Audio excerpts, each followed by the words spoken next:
Hello, good evening. Once again, this is Lance Liam. Ito na po yung second dishes natin. Ang ating pinakbet. Ayun.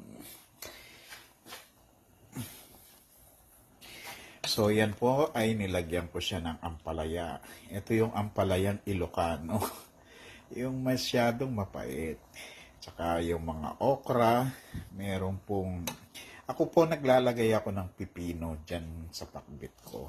Tsaka talong. Ayan. Tsaka nilagyan natin ng shrimp para medyo masarap din siya. Ay, ang bango. Oh, pwede na yan. Pwede na yan.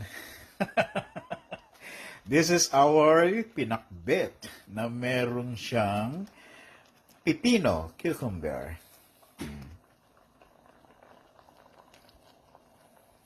Ayan. So, this is our pinakbet. That's our dinner. At saka yung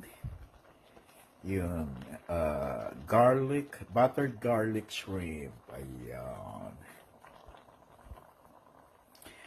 So, yan po ang ating dinner for tonight.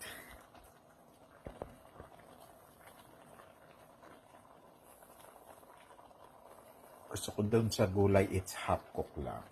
Hintayin ko lang maluto yung talong and then yung okra. Kahit half cook, masarap po yan. Ayan po ang ating gulay for tonight.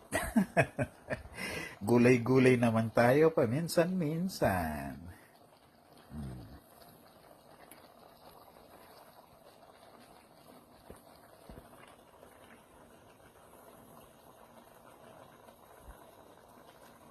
Alright, thank you for watching. Once again, this is Lance Liam and have a nice day. God bless!